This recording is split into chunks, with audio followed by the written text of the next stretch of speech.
Good morning. Bienvenue. Quay. My name is Jamie, and this is Jillian, and we would like to welcome everyone to the first day of Act Big, Advancing Canada Towards Basic Income Guarantee Conference. We work with Women's Network PEI, and we're so glad you're all able to join us today. A special welcome to folks who especially are not from PEI and are joining us for the first time. We're so pleased to see so many folks here today, many familiar faces and many new faces. The land upon which we gather today is Mi'kmaq territory, known as Epiwik. Epiwik is located in Mi'kma'ki and is covered by the historic treaties of peace and friendship. We pay our respects to Indigenous Mi'kmaq leaders and people who have occupied this island for over 12,000 years, past, present, and future, by standing in solidarity with our Indigenous communities. With deep, is that working? No. Change that. Here we go. With deep gratitude, it is my pleasure to introduce Julie Pellessier-Lush. Julie is a knowledge keeper, a Mi'kmaq storyteller, photographer, actor, drummer, best-selling author, and was the first Indigenous Poet Laureate for PEI. Thank you, Julie, for opening the conference with us, and welcome.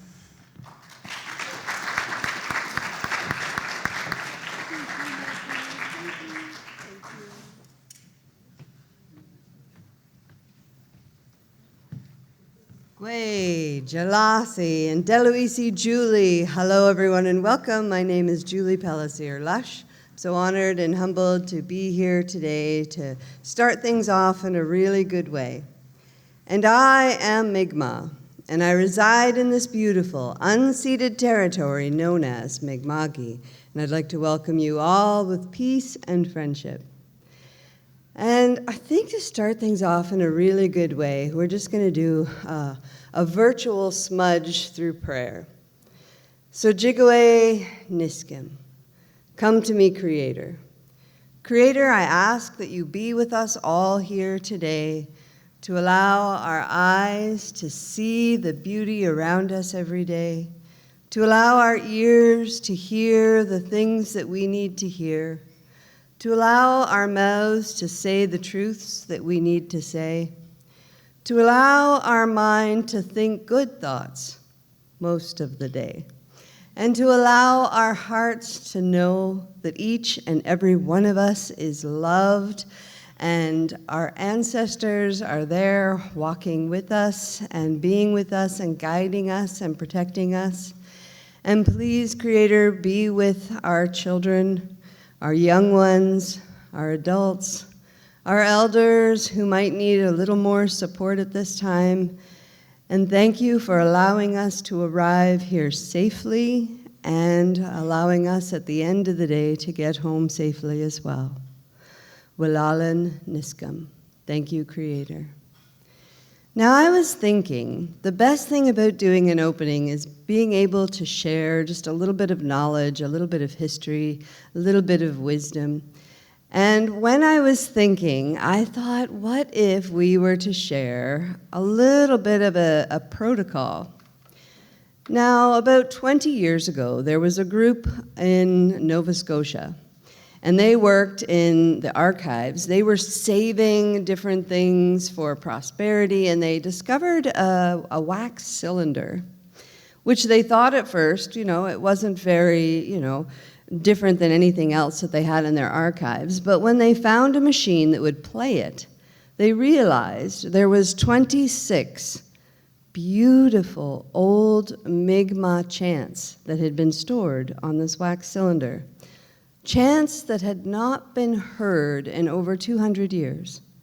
And as they were very, very wise, and they gave it to a group of elders in Cape Breton who worked on these chants and deciphered, the tempo with which these songs had to play. Because, if you played them too fast on this machine, they'd sound like Alvin and the Chipmunks, and you didn't want that.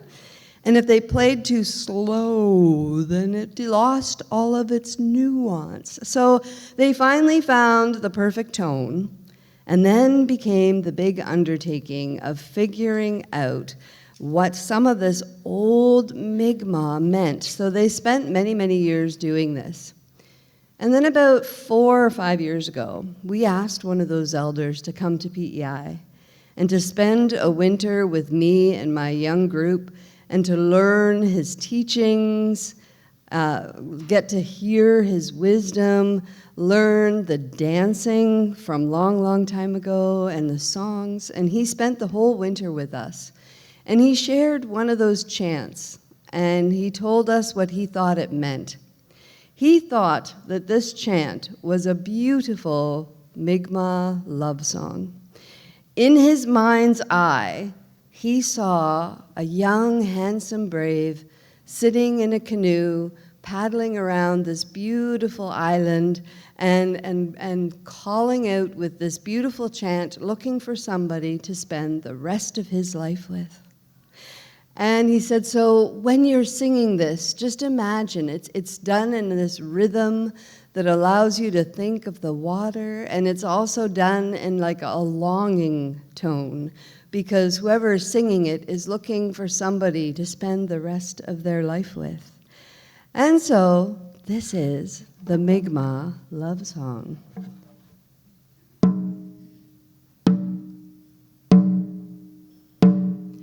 Maliata noa el bitwa maea el mi bida weda maliata noa. And as I said, the theme of it is so hopefully somebody sings it back to you. Maliata noa el bitwa maea el mi bida weda maliata noa. Now, when our young people do finally find somebody that they connect to and they want to spend the rest of their lives with, then they have to approach one of their parents, one of their sets of parents, and express their wish and desire. And if the parents agree, then the couple move in with one set of parents or the other set. And for a full year, they have to, in fact, do everything, all the work for that family. They have to look after their siblings. They have to do the hunting, the fishing, the cooking, the mending of their lodge. They have to pretty much be the family that looks after a family. And if after 1 year, the family hasn't, starved or gotten really ill over the cooking, or they have not lost any of their other siblings, and things have gone well, they're allowed to get married. And they have a huge ceremony in front of community. And as part of it, they create these beautiful blankets. Probably the Circle of Aunties create a beautiful blanket made out of moose hide or deer hide. And then at the end of the ceremony, when they're singing and dancing, they take this blanket and they wrap it around the shoulders of the couple. And it's really a gesture of showing two people becoming one and starting their whole lives together.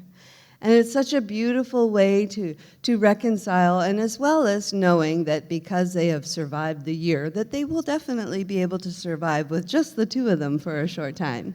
So I always feel that it was a way for us to be able to keep going, to keep being resilient, to keep being strong, and to keep promoting for the next generation.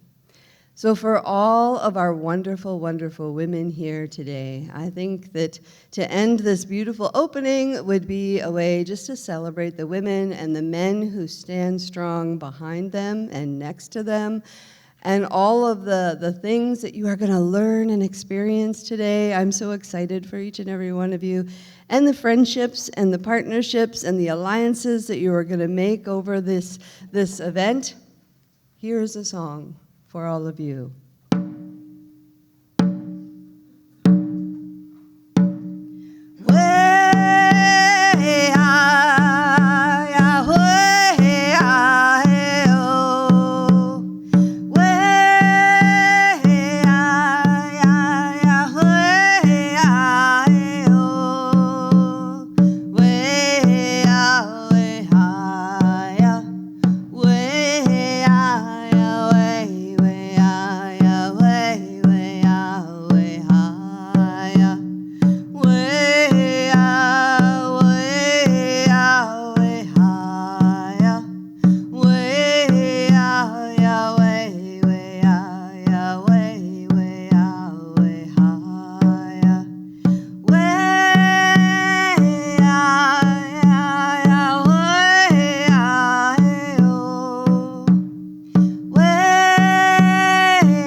Walalio. Thank you so much, everyone. Walalio.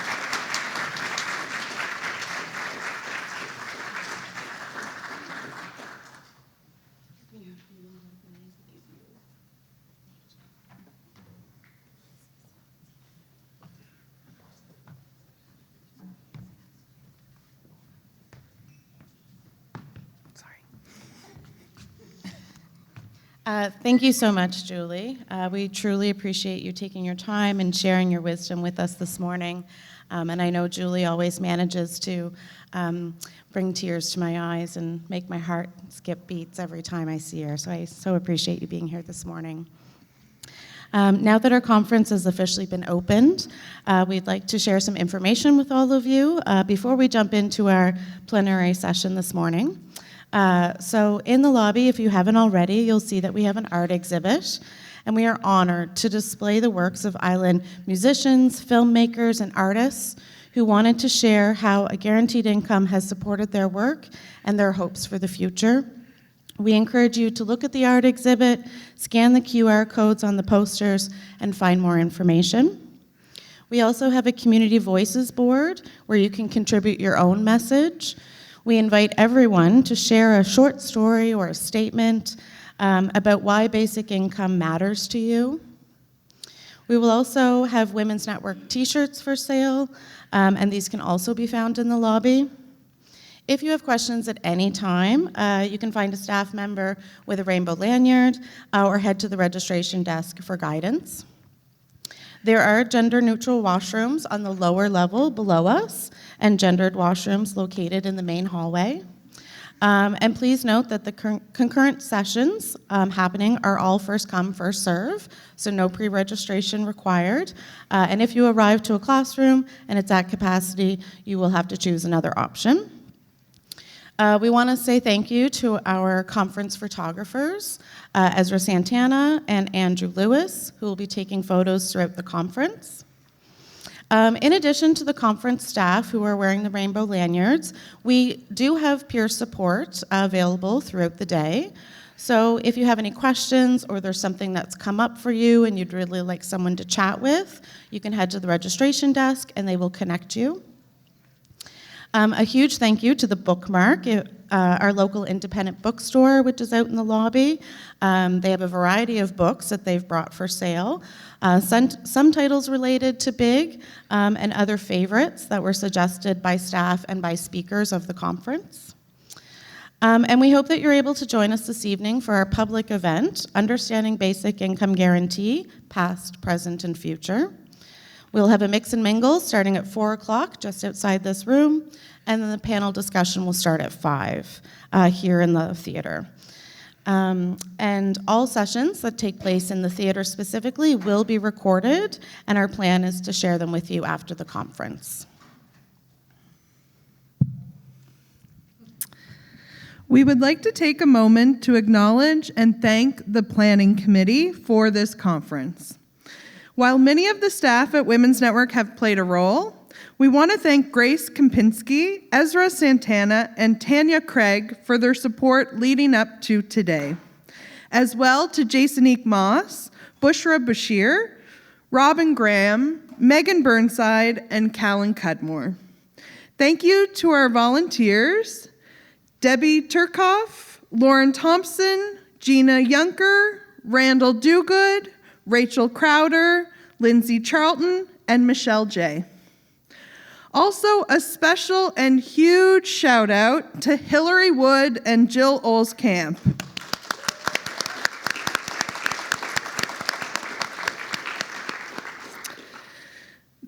They have dedicated hours to putting this event together. I am sure you can tell by the emails that you received from us leading up to this conference that a lot of thought and time and effort put into making this conference as accessible and interesting as possible for all of you. We also want to say a huge thank you to one of our conference sponsors and a partner in many projects, the PEI Advisory Council on the Status of Women.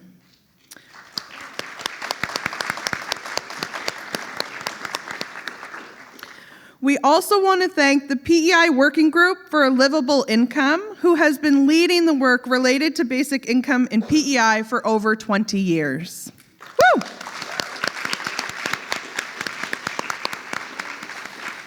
They are helping to guide this project funded by Women and Gender Equality Canada, and this conference is a major component of that work. Thank you for your ongoing efforts to promote basic income and to support this project. We would now like to introduce our first speaker of the conference, although she was on Compass last night, so maybe she requires no introduction. Tracy Smith-Carrier is a professor and the Canada Research Chair in advancing the UN Sustainable Development Goals in the School of Humanitarian Studies at Royal Roads University in Victoria. Dr. Smith-Carrier's program of research touches upon many different fields in the social policy arena, including access to income and food security, social assistance, health equity, basic income, and climate justice. Tracy is an adjunct research professor at the Arthur Labatt Family School of Nursing at Western University, a research affiliate at the Centre for Human Rights Research at the University of Manitoba, chair of the National Strategic Planning Committee for Basic Income Guarantee, and editor of the Taylor and Francis journal, Critical Policy Studies. Welcome, Tracy.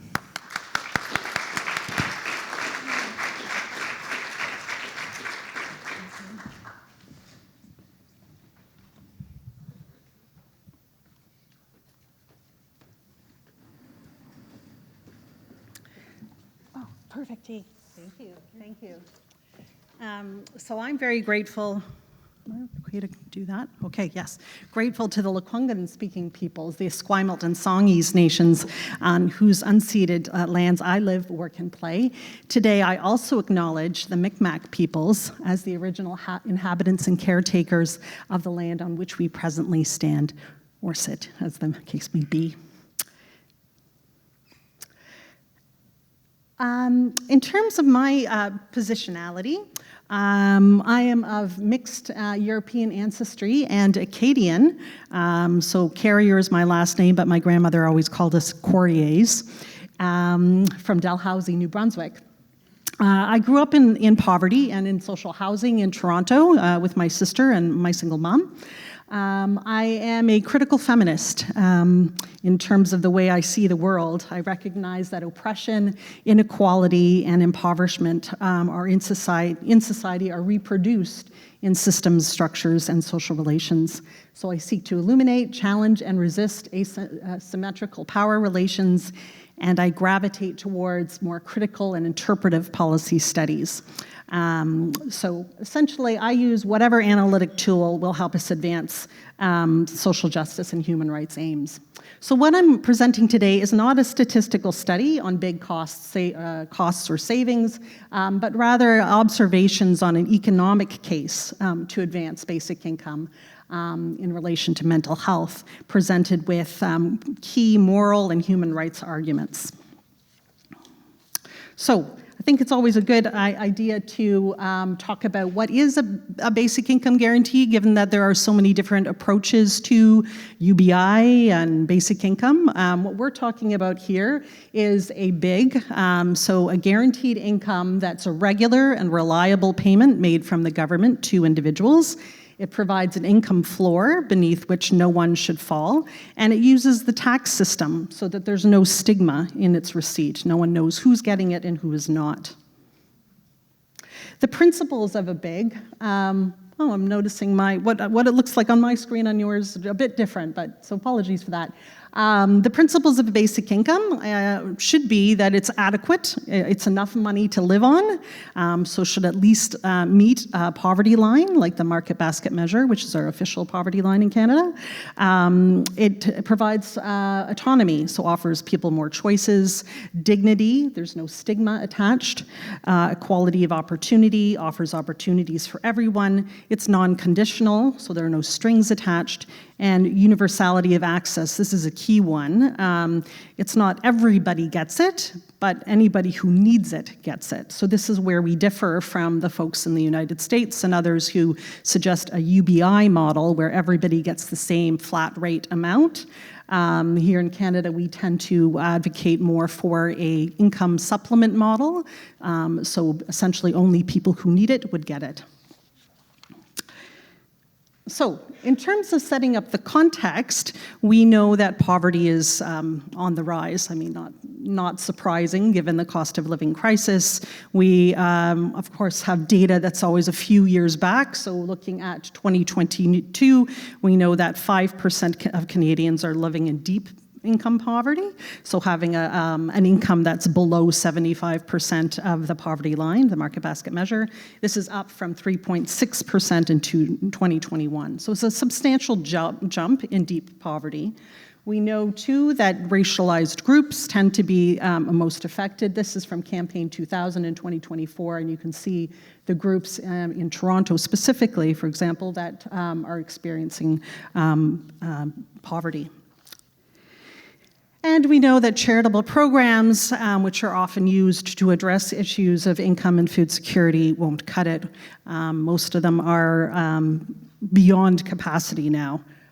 Can you guess the increase between 2019 to 2024 in terms of increase to food banks in Canada? You can see their monthly visits went up in Canada by over 2 million visits per month. Any guesses? 50? 90% increase between 2019 to 2024. Massive amount. And what we know in terms of the literature is that actually these programs are not evidence-informed approaches to income and food security. So while food banks, soup kitchens, meal and snack programs, community gardens, and financial literacy programs are helpful for a host of useful benefits, they are not for addressing poverty and food insecurity. Food insecurity is directly tied to income. So unless you change people's income status, you will not address their food security needs. We have to do policy changes to ensure that people actually have income to buy their food, as that's the way that most people receive food in this country. So the social determinants of mental health are the non-medical factors that influence mental health, the non-medical factors that influence health outcomes, including the conditions which people are born, grow, work, live, age, and the wider forces and systems shaping the conditions of life. So what we've learned is that traditionally people thought, poverty is really about, individual behaviors. And we have, so most of the approaches were really to try and fix, people. And what we've come to learn is that actually, no, poverty is really related to the conditions and the environments in which people live their lives. So that's the social determinants of health. Poverty has more to do with the structural barriers than individual behaviors or choices. Like I said, more about the systemic origins of these issues. And what we mean by systemic or structural is unstable economic and labor conditions, global health crises like pandemics, inadequate redistributive mechanisms, the lack of affordable housing, and climate-related disasters. Also, that we know that the social determinants of health, mental health specifically, have different domains. And so the demographic or the individual piece is only one small sliver of that at the top in terms of the demographic, but there are lots of others as well. So the social and cultural domains, so talking about social support, people's access to education, environmental domain, and events domain, so like trauma and stress, natural disasters, climate change. The neighborhood domain, so including the safety and security of housing, economic domain, looking at people's debt and financial strain and unemployment, and then, like I said, that small sector of demographic, people's age, ethnicity, and gender. We also often talk about, when we talk about the social determinants of mental health, about the upstream, midstream, and downstream approaches. So conceptually, the upstream determinants are the policies, the social relations, and structural influences that shape people's opportunities for education and employment, access to healthcare. Together, these are what we call the causes of poor mental health. So they're really what we need to address. The midstream determinants are more about the cultural, physical, and social environments, so things like transportation and public safety.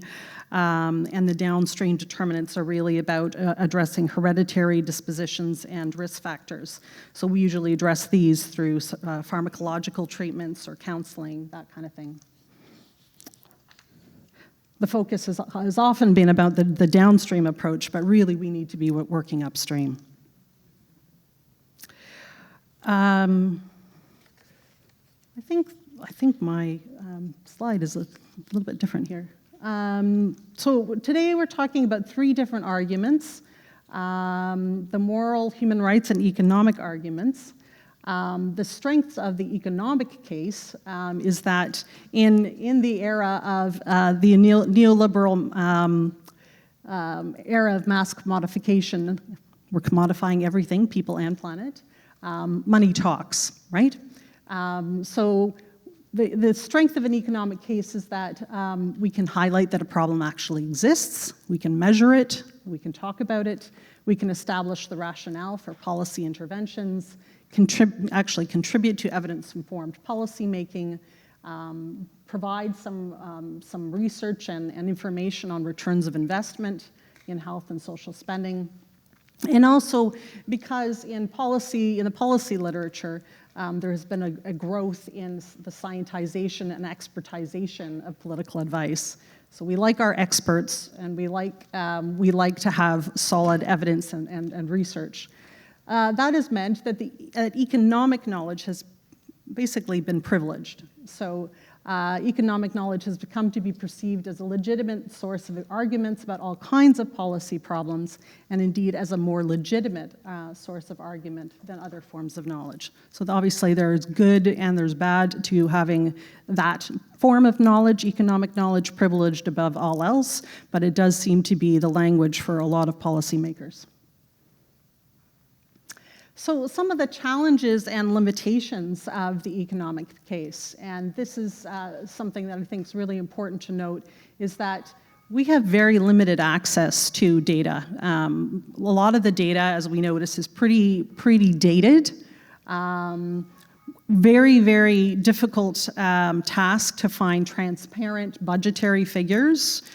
Most of the budgets we have are, we're spending, this $1 billion on this, whatever it is, without really the breakdown. So it's really hard to be able to do, granular, detailed analyses when you're only given these lump sums.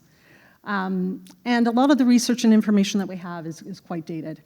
Also, we know that we can, if you use different measurements and apply different statistical approaches or different approaches, you can come up with completely different estimates, right? Without often accounting that there are assumptions that are built into every decision you make when you create a model. And on a deeper epistemological level, we do know that too, that values and ideology, the values and ideology of the analyst informs what is studied, how the data are interpreted, and the conclusions are drawn. This is really sort of the emphasis of the interpretive and critical policy studies literature, is to illuminate those values and these assumptions that go into that. Oftentimes, it's not grounded in the lived experiences of people positioned for empowerment. And so we would, some critical policy studies would actually take issue with this notion that these are meaningful modes of explanation. However, we can use them powerfully for social critique. So this is interesting. The Mental Health Commission of Canada, this was a publication in 2017. They have, so consistently, if you go in to look at, do a quick Google search to try and find how much money are we spending in mental health in Canada, the dollar figure that seems to come up consistently is $50 billion. Over and over again, like CAMH reports on it, the Mental Health Association reports on it, this seems to be the figure. And that when you go into the research, this 2017 document, you'll find out that this $50 billion price tag comes from research, well, a few different estimates here, starting from 2008. So from 2008 to about 2016, we are using this $50 billion figure, and yet here we are in 2025, still talking about what we had as a dollar figure in 2008. We've had a pandemic, we've had a cost of living crisis, we've had all sorts of stuff happen, and yet we're still using the same figures. So that's what I'm talking about when I'm saying we have dated information. So I wanted to kind of talk about what we discovered when we, Elaine Power and I have been doing some research. We got a grant to look at what happened with the folks on the Ontario Basic Income Pilot. I must say, when we wrote that piece, and it'll be interesting, we'll kind of dive into it in a minute, but we had a reviewer come back on the piece to say, you know what, we have lots of moral arguments, we've heard human rights arguments. What we really don't have is a lot of economic arguments, and that was really what we need to be focusing on. So can you make sure you include in your paper something about the economic case? I'm just wondering how you feel about that. Do you agree with that? I don't know, putting it out there. Okay. So in terms of our theoretical framework, we actually looked into literature about structural violence, and we thought that that actually would be a very fitting theoretical framework. Largely it's because some people who have studied the social determinants of health and mental health have found them to be somewhat passive and apolitical in nature. So they actually prefer this notion of structural violence as being more powerful, more evocative, with a greater potency to catalyze political change. Again, it's really oriented to understanding structural causes of inequalities, but also the violence of hierarchical power structures. So really sort of illuminates the power behind what's happening. So broadening notions of violence beyond individual criminal acts, we're looking at structural violence encompassing the actions and inactions that inflict harm on people, including those engendered by human rights infringements and that limit people's access to human rights or to human needs. Paul Farmer, so one of the original, I guess, one of the original people who came up with this term in 1996, dubs the capitalist system the political economy of brutality, with the harms attendant to structural violence socially approved. So these are things that are usually socially approved, normalized, and often taken for granted. It's just the way that it's done.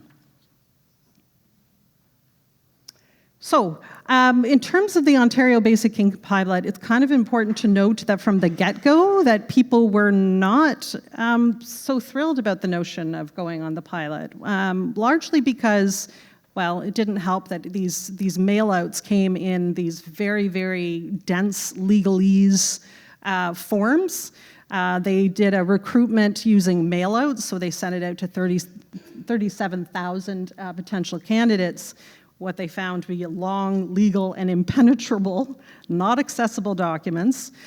So they had 150 people enrolled after the 37,000. And I think that also speaks to maybe some large mistrust with the government to start with, right? So they had targeted about 2,000 people. 150 is what they got.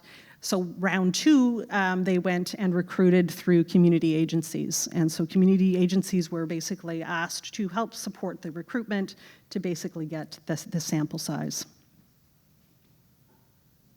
So we did interviews with folks that were in Hamilton, in Lindsay, in Thunder Bay, and asked them all sorts of questions about their experiences before the pilot, while they were on the pilot, and after the pilot.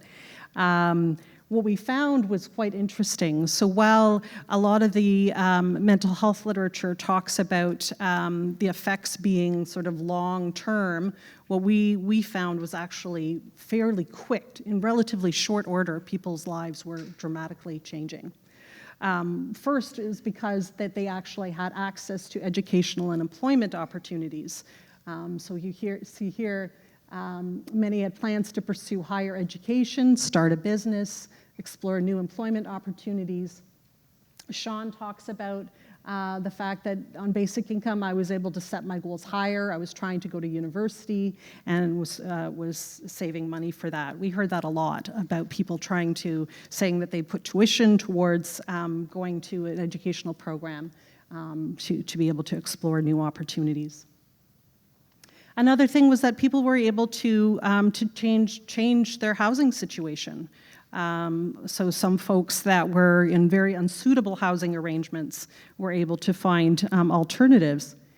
So Teresa was able to leave a terrible landlord, an apartment rental, and she says, so when the basic income pilot came up, I told my landlord, I'm moving, because there was black mold, like the place was just a dump. So being on the pilot, I was able to move out of there. So we did encounter folks that had made like they left really poor housing and ended up in new housing, but then were in jeopardy because when they lost the benefit, once again, they were stranded. This was particularly problematic for people who had left social housing arrangements, for whom they had waited for years to be in those housing. So yes, it actually, when we talk about structural violence, it really inflicted harm on people when they canceled the pilot. Theme 3 was about starting to feel better. This is really speaking to the security, the mental health buffering effects of a basic income. So it was associated with stress relief and a buffer against depression. Carla said that people in her life could see the positive impacts. So it's not just her, but other people were looking at her life and saying, yes, we're starting to notice a difference in her life. They thought it was really good because they could see that I was starting to feel better while I was on it, like depression-wise, because I had a lot of stress relief. So obviously, when you take away a benefit that is having a marked difference on people's lives, people were shocked, they were depressed, they were betrayed in the aftermath of the cancellation. So in learning of the demise of the pilot, Sarah had difficulty thinking about the future. There was a lot of people who talked about just locking themselves up in the room, not being able to leave, just so depressed. You know, it's poverty, sending my grandson to school with no school snacks. Yeah, it's just high stress. It's a constant level of stress, wondering how you're going to make it. But at times, I try not to think ahead. I stress myself out, I get overwhelmed and I try and think, just to be thankful for today that we have what we have, it's kind of all bleak outlook on the future. The other piece that we noted, one of the themes, was that, so speaking about the charitable model, that people were really wanting to move away from undignified approaches to food access. So often people talked about, the indignities of having to stand in line to be belittled or ridiculed. So often familiar with discrimination and being subjected to name calling, ridicule, and attacks because of their social status. Ali says, so with the start of my basic income, a few months I got into it, I got a girlfriend, my kids started hanging around, I started being part of the family get-togethers, I got right away a brand new winter coat, so I wasn't freezing all the time, I didn't have to go back to the soup kitchen anymore and stand in line and be belittled and ridiculed. It was just really, and now I'm back to all that, by the way. So just that sinking notion of, starting to look up and it all got canceled, all got taken away. The other theme was about never going out and socialize. This came up over and over again, and something I think that folks often can take for granted is just the ability to go to Tim Hortons and grab a cup of coffee with a friend. That is not an option when you have no money. So the social exclusion people feel is immense. A lot of people in the Basic Income Pilot didn't disclose their financial circumstances to anyone because of the immense amount of shame that they experienced. And so obviously when you cut yourself off from people, right, you're losing all those fundamental sources of social support, which are fundamental to our mental health. So Dora talked about the fact that honestly, when people are not struggling, people are a lot happier for sure.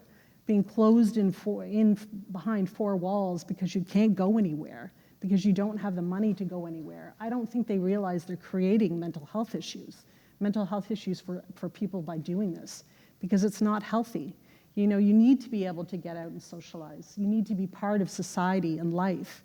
You cut people off at the knees. You will see people participating more if they have more money.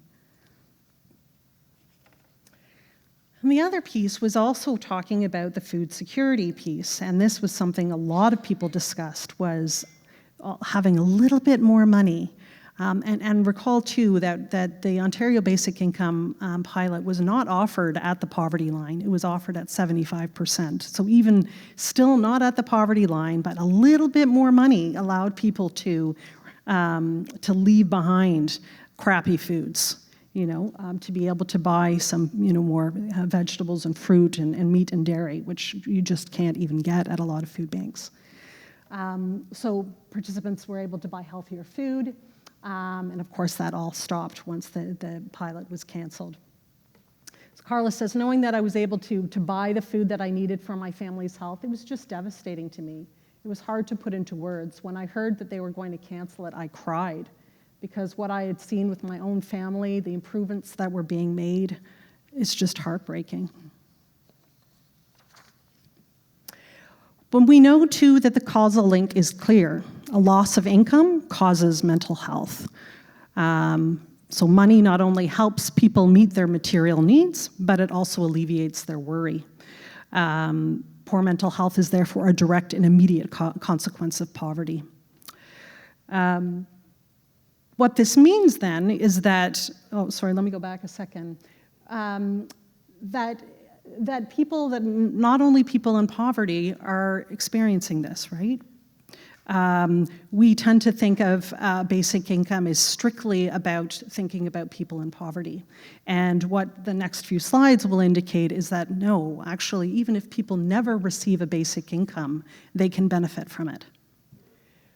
The Financial Resiliency Institute, this was in 2024, so relatively recent, found that this percentage of Canadians across all household income demographics in October 2024 felt that they were financially vulnerable. Can you guess? I got the hint in there, it's 3/4. 75% of Canadians last year, I'm sure it's higher this year, said that they're feeling financially vulnerable. That means that 70% of them are saying they're experiencing emotional stress, 44% saying their physical health is being affected, and half of them are up not able to sleep at night because they're worried about their finances. This is not only about people living in poverty, this is about the vast majority of Canadians. And when you ensure that you have a buffer there, a basic income is there. If you ever needed it, it provides you peace of mind. It gives you that sense of security. So even if you never draw from it in your life, it will improve your mental health. So what I'm suggesting these days is that basic income is not only a poverty reduction tool, it is that, but it's much more. It's a population health measure that is across, affects all of society for the better.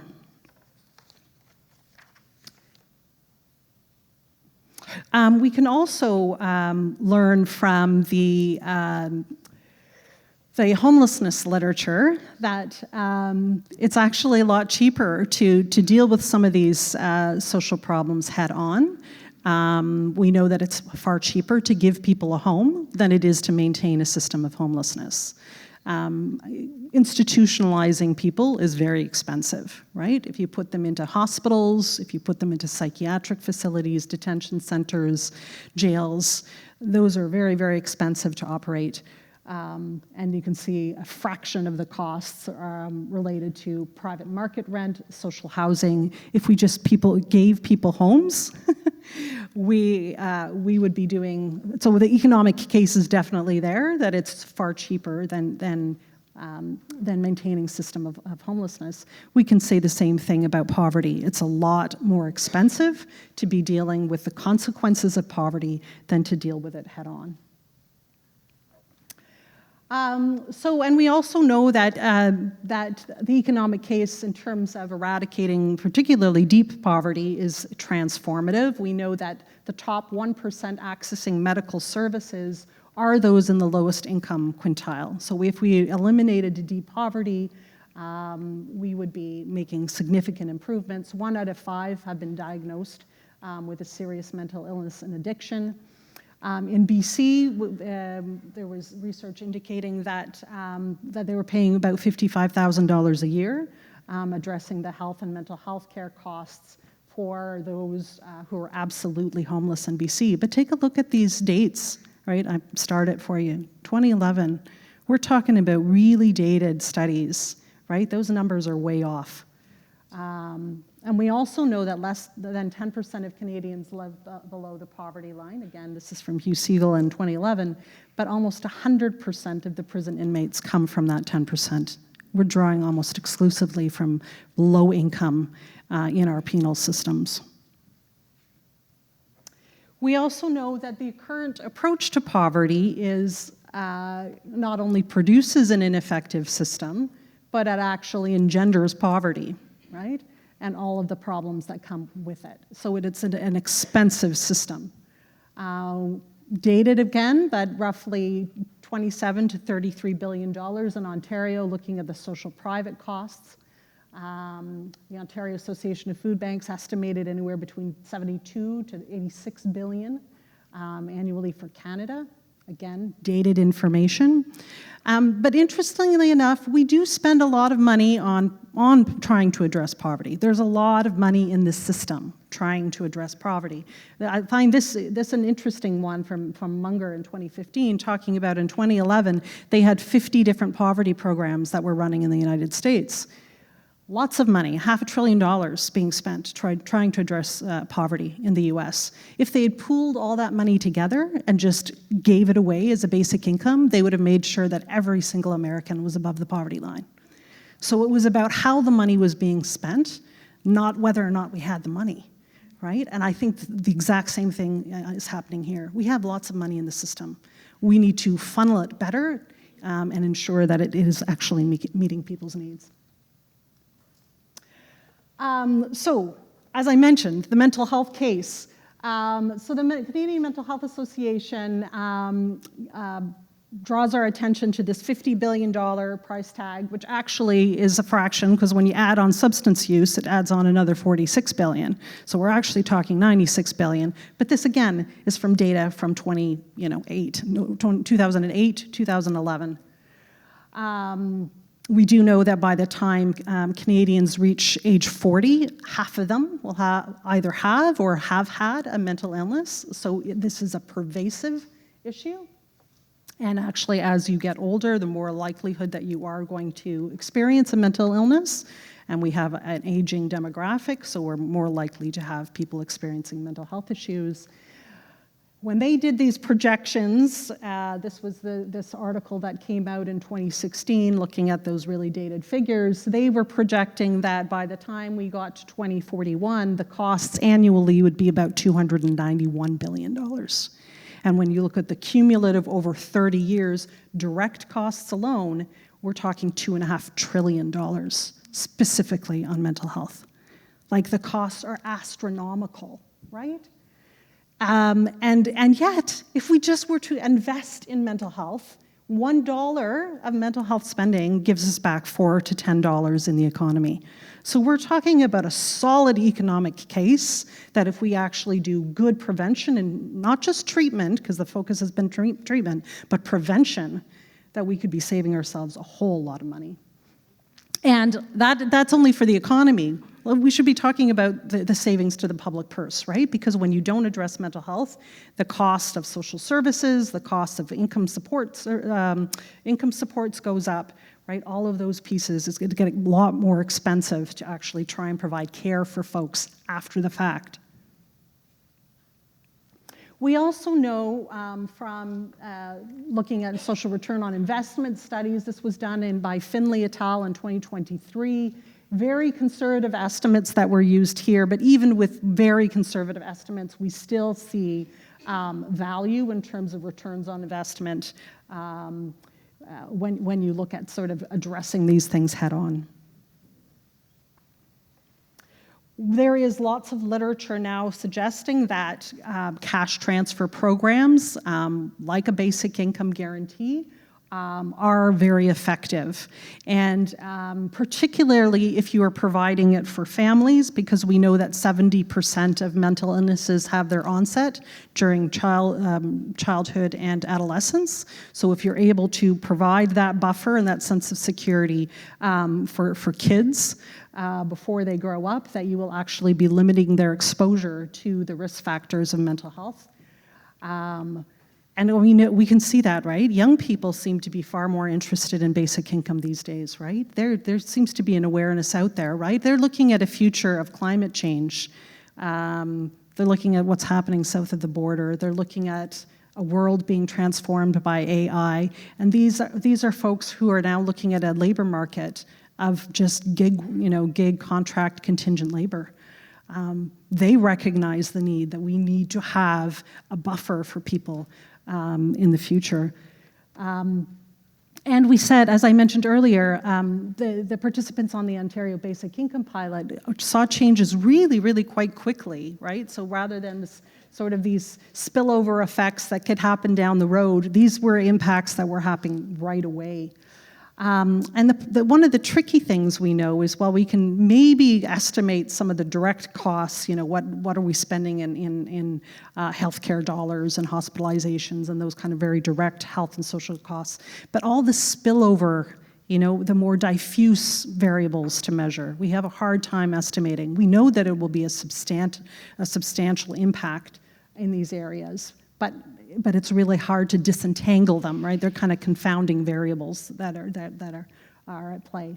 We know that there are positive impacts when we make investments in mental health to familial and interpersonal relationships, that people, if you're obviously dealing with a mental health crisis, that's going to affect your ability to form and maintain good quality, deep and meaningful relationships. It's going to affect your scholastic ability, right? If you're experiencing mental health issues, you're not going to perform at your best. Your educational outcomes, implications for community safety, productivity in the workplace, social cohesion, and yet some of these variables that we know are impacted by mental health don't get brought into the economic case and cost analyses for basic income, or even in terms of mental health. And the nice thing is that we actually know that these programs, a basic income is affordable. This is the lovely thing that the Parliamentary Budget Officer has come out saying, this is doable, right? We can provide, and in this case, it was just even changing the unit of analysis. So rather than using the nuclear family, we use the economic family as the unit, cut the basic income cost in half from $107 billion down to $53 billion. And we would be able to cut poverty by 40%. And so this speaks to the fact that these things are doable. That's one of the major arguments against basic income that we seem to come across is the cost argument. We can't use that argument anymore, in my opinion. It's affordable, we can do it. We also have the PEI report, where they actually costed it. So while the Parliamentary Budget Officer had actually used the parameters of the Ontario Basic Income Pilot, so 75% of the LIM was how they sort of set up that one. The PEI project, they used a different 85% of the poverty line, so a higher threshold. And they found that they could actually eliminate deep poverty completely and reduce poverty substantially. So while the 40% reduction was in the Parliamentary Budget Officer report, the PEI proposal suggests that they could reduce poverty by almost 80% in this province. So, like, you know, almost eliminate. We're making some serious headway on poverty here. So how do we then finance a basic income? It's interesting to me. You'll probably see I left out the citation there, and I did it purposely because I wanted you to guess on who said this. So through the significant use of deductions, credits, and other tax preferences, some of the wealthiest Canadians pay little to no personal income tax in a given year. You want to guess who said that? It was the Government of Canada. In their 2023 budget, recognized the fact that most wealthy people are not paying taxes. There it is. I was like, well, I'm going to use that. Yes, and the reason why is because they don't pay a lot of taxes. So in 1981, the corporate tax rate was over 50%. 50% corporate tax rate. We've got it down to 15, right? Corporate tax, and as we can say, this was PricewaterhouseCoopers, says that Canada continues to rank first among G7 countries for having the lowest corporate tax rate on wealthy corporations. Yay us, right? Also, we have, in terms of our marginal tax rate, so at a federal level, from 1940 to 1980, the marginal tax rate was over 70%. In 1981, it was 80%. Now our top level is 33, right? It means that in the 1980s, 1970s, the highest income earner would maybe be 4 or 5 times their income and assets relative to the average, 4 or 5 times. Now we're looking at 4,000 times, right? Because you're really just not, you're able to take home so much more of your wealth and not have it be taxed. I mentioned that the Parliamentary Budget Officer gave the price tag of $53 billion to provide that basic income. Well, why don't we just stop doing oil and gas subsidies because we're spending $50 billion a year on them, right? In 2022 alone, we spent $50 billion on oil and gas subsidies. We should be scaling down fossil fuel production anyways, so let's be addressing that. The reality of it is, 88%, so basically 90% of Canadians are in favor of wealth taxes. They want to see taxes on the wealthy. They want us to close tax loopholes. And yet what we're seeing now is, Carney decided that they wouldn't do the capital gains tax, that they're now suggesting they want to do a middle class tax cut. I'm thinking, why are we not addressing wealth taxes? So there was a wonderful piece in the Tyee yesterday by Alex Hemingway. I'd refer you to that piece. talking about the value of having wealth taxes and how necessary they are. As I mentioned, so vast majority of people do support, support a wealth tax. The thing that gets me too is 2021, we almost got there. They proposed, Trudeau and Carney were, debating this 1% tax, 1% tax on wealthy people, and they still couldn't pass it. And basically, they were going to say from that 1% tax, they were going to get about $10 billion back for 1%.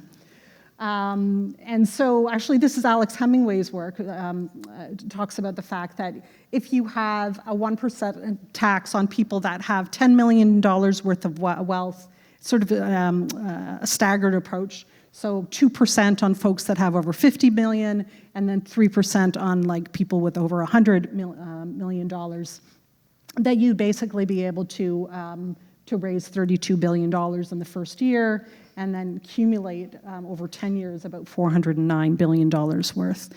So the article that he wrote yesterday was basically saying this would actually only be, the wealth tax would only then be applicable to 99 or to 0.06% of the population. 99.4% of the population wouldn't be affected by this at all. Right? We're only talking uber wealthy people who've got lots of money, and we're talking 1%, 2%, 3%. We're not talking big taxes. But how much wealth is being accumulated is, I think, startling. Speaking to that, so if you actually had marginal tax rates of 70 to 80%, you would get a lot of that money back, right? Now it means that 87 families have 4,448 times more wealth than the average family. That was from 2008, and we know that it's actually just gone up substantially since then. Two of the richest Canadians, so we're talking David Thompson and Galen Weston Sr., so Loblaws and the media mogul David Thompson, together their wealth equals that of 11 million Canadians. Two people. And then people with median incomes are paying about 43% of their incomes in taxes when you think about the provincial and federal amounts in 2022, while the top 1% paid 24%. This is a regressive taxation system that we have, not a progressive one. And so we know too, and what I'm working on lately, whereas I've always sort of focused on poverty, I am been sort of moving, not to say that I'm moving away from poverty, but I'm saying we also need to be thinking about income inequality because it also is corrosive, right? Inequality kills. Navarro highlights the student's avoidance of the category of power in social determinants of health reports. That fail to recognize it's not the inequalities that kill, but those who benefit from the inequalities that kill. So we must bring up the bottom end of the income distribution, but that also means we have to lower those on the top. And that will then help us provide a basic income that is adequate, right? Because why are we not doing more studies that are at least at the poverty line, if not more? Right? All of the studies we've talked about thus far, the Ontario Basic Income Pilot, the PEI project, the Parliamentary Budget Officer, always use 75, maybe 85%. We never actually even meet a poverty line or exceed it. Why can we not? Why shouldn't we try in a country like Canada to go beyond the poverty line, right? And what is that going to do for our mental health for everybody? The reality of it is that senior economist Lars Osberg is actually saying, well, you know what, 90% of Canadians are economically losing ground. We really do need to be addressing this issue. Inequality is destructive, it's destabilizing, it leads to poor mental health, it leads to more crime, less social cohesion, like pretty much all the bad stuff, right? Just put it all in there. Encourages conspiracy theorists. More inequality, the more likely you're going to have conspiracy theories, misinformation, more likely to embrace dictators. In the research, that's quite clear. So yes, and we need the redistributive mechanisms in order to actually pay for a robust, adequate basic income, not a paltry one intended for mere survival.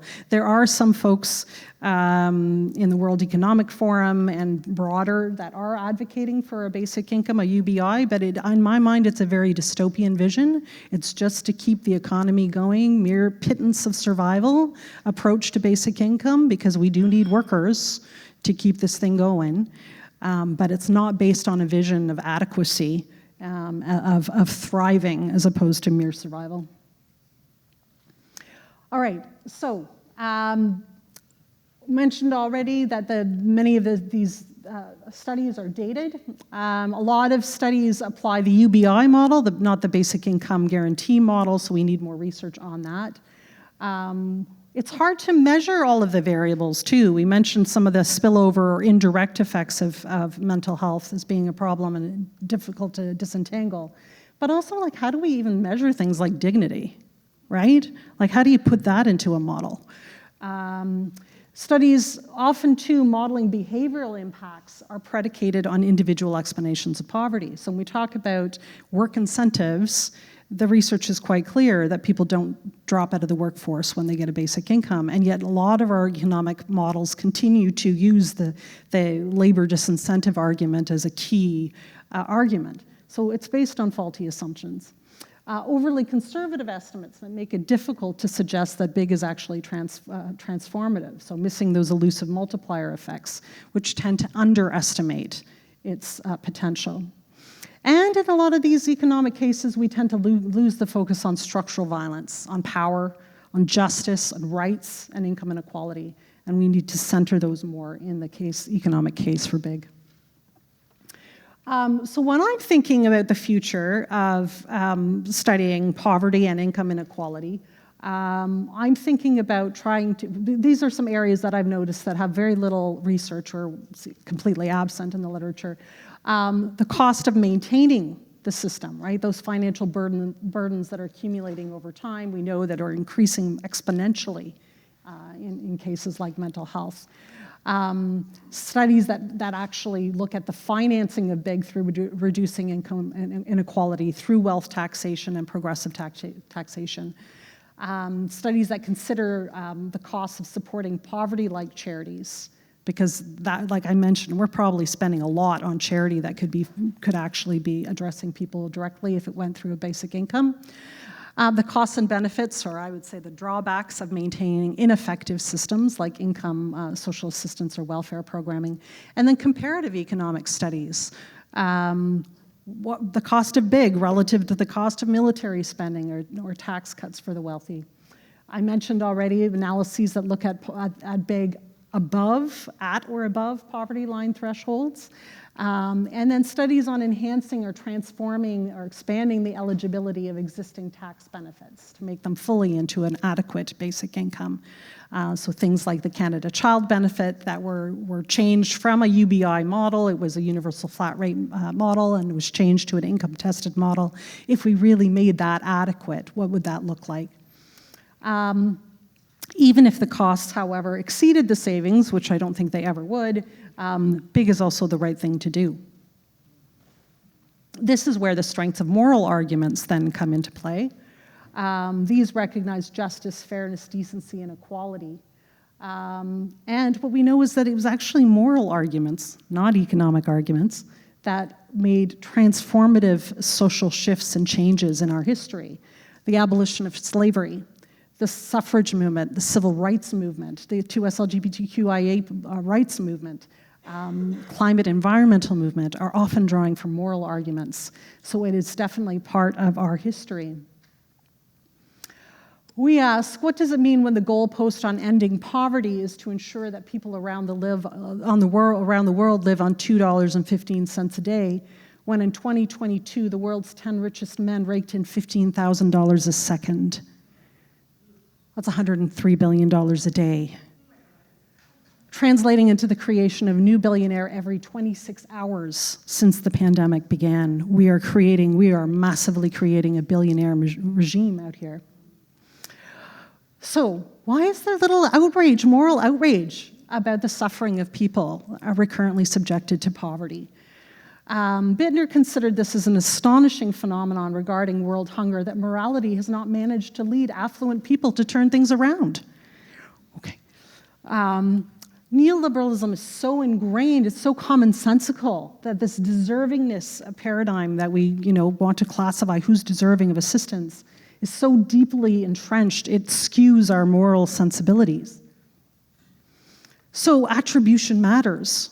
If we actually think that it's people are poor because of their own poor choices, we blame them for it, and then we don't mind if they're living in poverty. This is where we have to change the narrative and actually draw attention to the systemic origins of poverty. Weiner says, persons perceived as responsible for their own plight, a dominant control for conservatives, elicit anger and neglect. In contrast, those seen as not responsible for their financial hardship are predominantly endorsed by liberals espousing sympathy and help giving. So how we attribute blame actually matters. Neoliberalism moralizes the poor that they have an obligation to assess critically the consequences for themselves and others of not working when employment is perceived to be available, and that they should be held responsible for not doing so. So we must raise awareness and educate people on the systemic, not the individual origins of poverty. Work is done to shift mindsets to lay fertile ground for these economic and moral arguments. For us to be able to apply moral arguments, we need to shift those narratives. We also need to use, so you can see here when I asked that question about that reviewer, I disagreed with him. I do actually think there's a case for moral and human rights arguments here, not just about economic arguments. Why? Because human rights are universally recognized, right? They're applicable to all people. They're endorsed by most globally. They shape our histories, political, legal, and social institutions. They set norms and standards for respect, equality, and dignity. And let's face it, it's one of the few mechanisms we have available to actually hold actors accountable. Right? So do we have access to these or not? Well, I actually don't have a lot of time to talk about some of the issues related to human rights. I'm skipping over some because we won't have a lot of time. Suffice it to say that there has been issues with human rights because some of them we have really embedded into our systems, like civil and political rights, right? The right to own property is one we take very, very seriously, whereas, political rights and social rights, sort of T.H. Marshall, who came up with these rights of citizenship, it was a historical trajectory where we first got civil rights and then eventually got the suffrage and political rights, and then we are gravitating towards social rights, and yet we haven't really done so because I don't think I'm going to have a whole lot of time to go through it, to talk about why, in terms of the negative rights and positive rights of our history. Maybe I will, I'm skipping over. Suffice it to say, we haven't taken our social rights the same way, so rights that actually require policy actors to provide for their citizenry, the same way that civil rights and political rights. I think, like Aristotle, that we actually have to use different arguments that approach things differently. We need to use ethos, pathos, and logos. We have to use logic and evidence. We have to also appeal to emotion and to moral arguments and ethical arguments as well. I think it's for us to be able to persuade policymakers and the public that we will need to use all these different arguments in order to convince people for change. I'm going to skip over that too, and so that way we can have time for questions.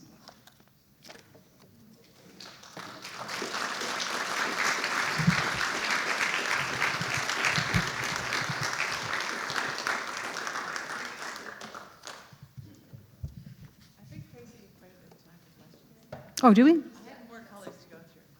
I think we've got some time. So, Tracy did want to leave some time for questions. Hands up if you have a question already. Okay, we have one here, one here, one here, and one here. So we'll start with those four. Would you like to come down to the mic, or would you like us to bring you a mic? Come down? Great. And there's a mic over here as well.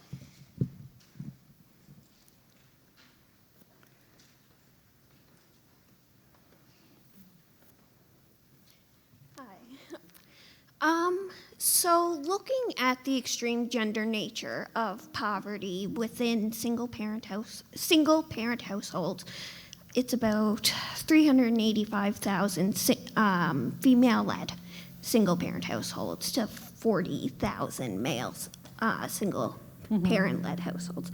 How can something like basic income and the income supplement kind of help the more gendered nature? Oh, absolutely. Yeah, in lots of different ways. Obviously, it will help them by providing the wherewithal to take care of their families is the one crucial piece, right? The material needs of folks. But we also know that there's literature that shows that it also provides the money that they need to be able to leave abusive partners. Finances, not having access to finance is one of the key reasons why people stay in poor relationships. Having access to a basic income, we know can actually allow folks to leave. That was the case in the Mincome study. So work by David Kalnitsky sort of did trace that, and obviously Evelyn Forget as well has talked about the fact that that's a key piece. So abusive relationships, but yes, obviously providing the wherewithal for women in general who are taking care of the kids. So we've seen it a little bit through the Canada Child Benefit, right? The reason why we saw massive declines in poverty just before the pandemic, things were on the decline for poverty, and it was largely because we made the Canada Child Benefit income tested. That was they attributed it to that specifically, was addressing families and children and providing that. So I think that's a huge piece, is being able to provide that financial wherewithal to be able to take care of kids and to care for the mom. Yeah, particularly if they're in between. I think it just provides more options, right? So, that was the other piece with the Mincome study, was that, women did decide to, even if they didn't have EI to be able to enable them to take maternity or parental leave, they could do that with a basic income. They could spend a little bit more time with their babies, and go back to work when they, were ready to do so. I think it just provides that the choice, much more choices to be able to make decisions for your family that you just don't have, right? You're just reactive otherwise. I have to find anything. I know that I didn't have enough EI for when I have three girls, and for my third baby, I didn't have enough EI because I was doing my doctorate at the time. I didn't have enough EI to be able to not go back to, so I ended up having to work.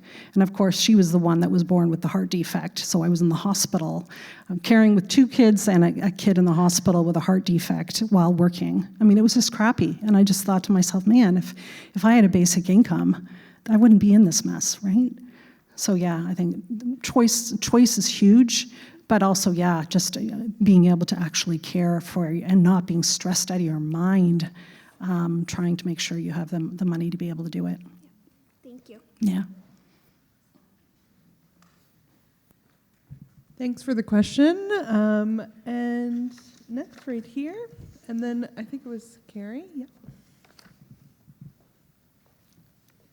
As I get older and realize how you see, and I didn't really hear your statistics on aging and the disparity in income, so I'm assuming a lot of those percentages are of senior and not necessarily of the working class that fall into that poverty.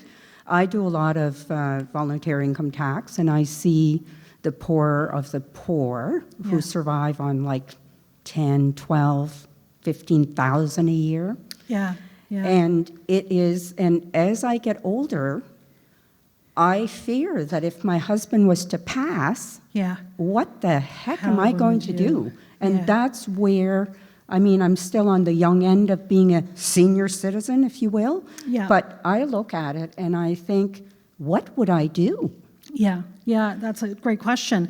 And interestingly enough, it was almost thought for the longest time that older adults had a form of a basic income through having all the different pension programs, through having access to guaranteed income supplement, a form of basic income, old age security, and CPP, and all of that entailed. It was the reason why for many, many years, older adults had the lowest poverty rate amongst all demographic groups. It's a success story, basic income. And yet, more recently, those folks are on fixed incomes. So for example, in British Columbia, older adults used to have the lowest rate of poverty. Now they have the highest rate of poverty. And so people are like, why is that? I mean, they still have these forms of, these pension programs. Part of that is related to the way they're indexed. Those programs are indexed to prices and not wages, which means that they are never going to be as robust as if they indexed them the other way around. So they are losing ground. So inflation is now catching up, and those benefits are losing ground. And if you're on a fixed income, you're far more vulnerable. So I would say with that one, we could either approach it two different ways. We either make sure we have a basic income for everybody and address it that way. If you wanted to do a targeted approach for working age adults and one for older adults, then address the indexation of those benefits, make them tied to wages, not prices, so that they're indexed properly, so that, folks could go back to experiencing the sense of, that the financial security that they are not going to be left destitute in the remaining years of their life. Yeah. And I just want to add as well, as I age, I notice that my medical is Yes. more and more and more. And Yes. Yeah, I don't understand. And I mean, I have coverage. I'm fortunate enough to have some coverage. Yes. But I look at people and I hear people saying, well, groceries this week will have to wait and I'll have to eat out of my pantry. Exactly. And because I need to get my diabetic supplies, my heart Right. supplies, or whatever. Yeah, right. Well, so this is where we will often say that basic income is one of the tools, but we still need to address all these other issues. We have to address the financialization of the housing market. We have to put regulations on food, on whatnot, so that we actually can curb this cost of living. I don't even think it's a cost. It's just an excuse for corporations to ramp up their prices. That's what it is. Right.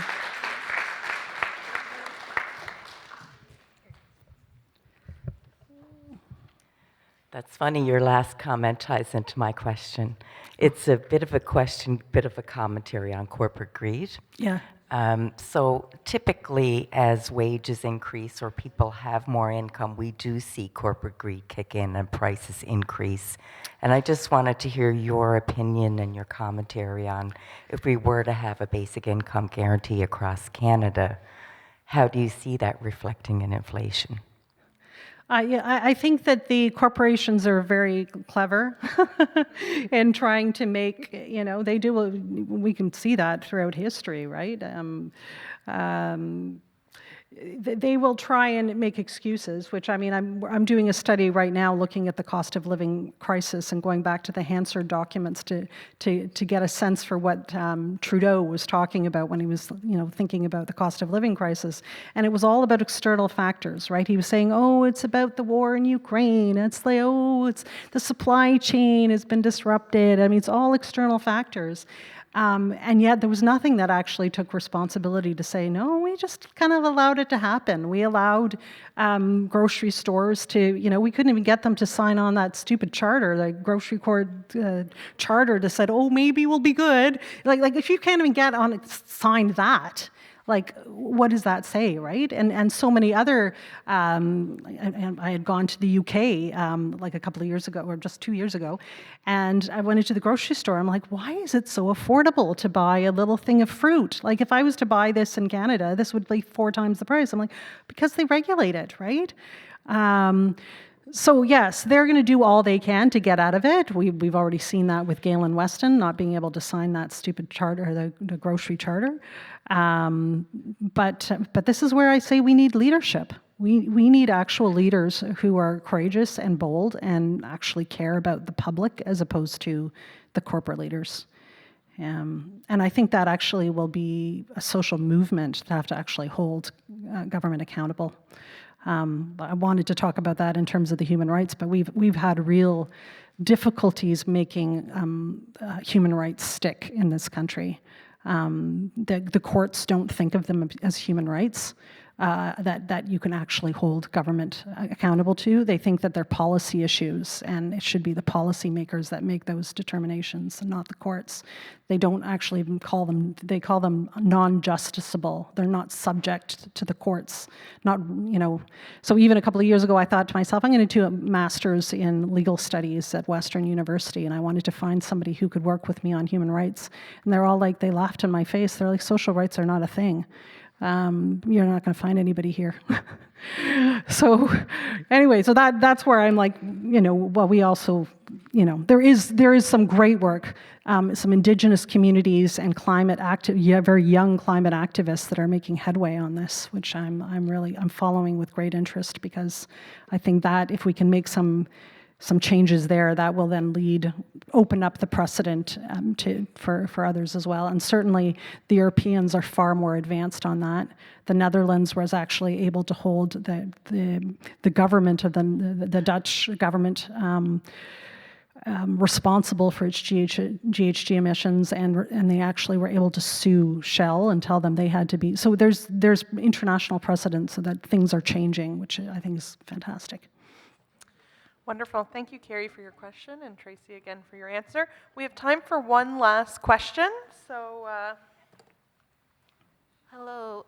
Thank you. I have so many questions, so I'm just going to talk to you after. Okay.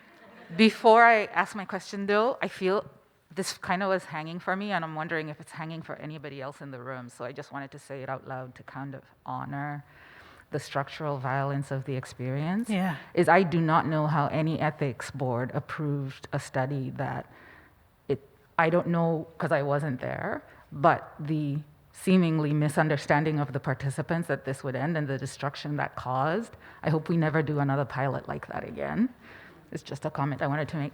So the question I had is around, like, I found your whole presentation amazing, and then I was curious around how we continue to silo and structure these conversations separately. I've seen someone have a t-shirt that says social policy is economic policy. Yeah. As a framing for my question, I'm curious about the study, speaking of holding corporations accountable, that demonstrates that the economic decisions that the policymakers are making are actually structurally resulting in the very poverty that they're saying that they can't address. Because I'm very surprised that even in terms of seniors, the assumptions underneath the model for the benefits that are being given are not holding true to where we are in time, and somehow nobody seems to be responsible or accountable for that. Yeah. Like, I guess I'm just curious about those studies, where the studies around the structural indecision in, I'm guessing, federal government and governments, Yeah. and what's that is creating. Yeah. I was fascinated when you talked about the causes of the causes, I guess is what I'm saying. Thanks. Yeah, yeah. Well, my suspicion is it's actually a lot of lip service that is paid to systemic, like they talk about social determinants, they talk about systems and structures, and yet when it, push comes to shove, they're not so interested in that. Most of the economic cases are not being made by the government, they're being made by researchers, the mental health associations, like non-government actors that are making those cases. So, yeah. Thinking back about the ethics of the case of the Ontario Basic Income Pilot, it wasn't a research study, so there wasn't an ethics board or institutional ethics board that would cover that. The good thing is that, like a lot of cases that should actually be human rights cases, a lot of them are being brought to class action lawsuits, right? And so the Ontario Basic Income Pilot's participants are involved in a class action lawsuit against the government.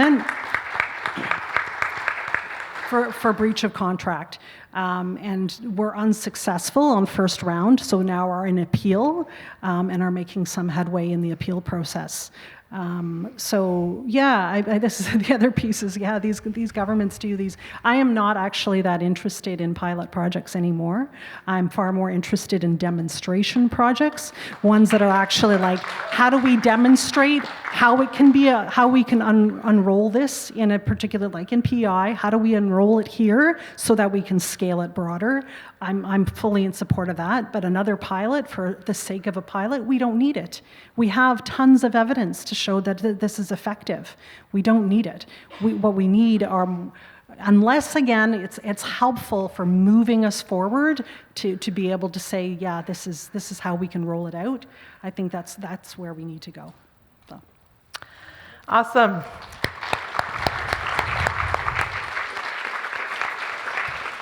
A huge thank you to Tracy. Luckily, we have 2 more days together, well, the rest of today and tomorrow, because you've given us a lot to think about and talk about, and so thank you for your wonderful presentation. Thank you for the questions from the audience. I wish we had more time, but I'm glad we were able to get a few in. And we'll just have a few housekeeping updates from Jamie, and then I believe a break. Thank you. That was amazing.